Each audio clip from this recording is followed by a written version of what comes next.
অভাব অনটনে দিন কাটছে নেত্রকোনার সন্তান জুলাই গণঅভ্যুত্থানে নিহত শহীদ সাব্বির ইসলামের পরিবারে। কিছু আর্থিক সাহায্য পেলেও ঘর না থাকায় বর্তমানে ভাইয়ের বাড়িতে 4 সন্তানকে নিয়ে বসবাস করছেন সাব্বিরের স্ত্রী। সরকারি বরাদ্দ সাপেক্ষে পরিবারটিকে সুযোগ সুবিধা দেওয়ার আশ্বাস প্রশাসনের। নেত্রকোনা থেকে এম মোখলেসুর রহমান খানের পাঠানো তথ্যচিত্রে বিস্তারিত জানাচ্ছেন আব্দুল হামিদ।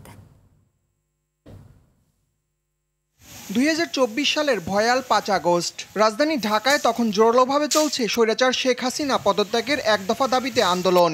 সে সময় সাভারের আশুলিয়া থানার সামনে পুলিশের ছোড়া গুলিতে মাথায় আঘাত পেয়ে ঘটনাস্থলেই শাহাদাত বরণ করেন নেত্রকোনার আটপাড়া উপজেলার সাব্বির ইসলাম। একমাত্র উপার্জনক্ষম ব্যক্তিকে হারিয়ে ভালো নেই তার পরিবার। যদিও জুলাই ফাউন্ডেশন, জামায়াত ইসলামী, আসুন্না ফাউন্ডেশন এবং জেলা প্রশাসকের কাছ থেকে মোট 10 লাখ টাকা আর্থিক অনুদান দেওয়া হয় তাদের, তবে সন্তানদের ভবিষ্যৎ সুরক্ষায় দীর্ঘমেয়াদী সাহায্য চান স্ত্রী।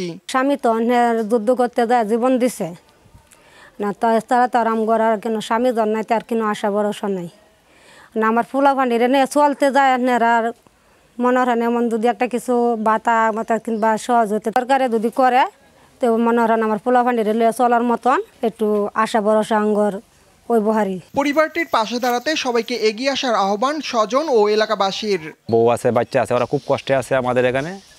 আমরা একটু দেখশুন করি, যতটুকু ক্ষমতা কুলায় খুব কষ্টের মাঝে তারা আছে। তার তো জায়গা সম্পদ কিছু নাই, তারা শ্বশুর বাড়ির দাফন করছে, তার কোনো কামাই দেওয়ার পুত্রও নাই। মেন রাস্তার থেকে সাব্বিরের কবরের যে যাওয়া পর্যন্ত যে রাস্তাটা সাব্বিরের নামে করণ করা হয়, তা আমরাও মনে রাখবো, নতুন প্রজন্ম যারা আসবে সেরাও মনে রাখবো। পরিবারটিকে সঞ্চয়পত্র ও সরকারি খাস জমি বরাদ্দের প্রক্রিয়া চলমান আছে বলে জানান উপজেলা নির্বাহী কর্মকর্তা রুয়েল সাংমা।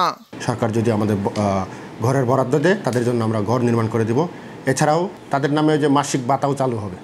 সরকারি যে সুযোগ সুবিধা আসে সেগুলো তাদের জন্য আমরা দেওয়ার অগ্রাধিকার ভিত্তিতে দেওয়ার ব্যবস্থা করছি। নতুন বাংলাদেশ গড়তে নিঃস্বার্থে জীবন বিলিয়ে দেওয়া সাব্বিরের পরিবারের সকল সুযোগ সুবিধা নিশ্চিত করা সরকারের নৈতিক দায়িত্ব বলে মত সংশ্লিষ্টদের। আব্দুল হামিদ, RTV।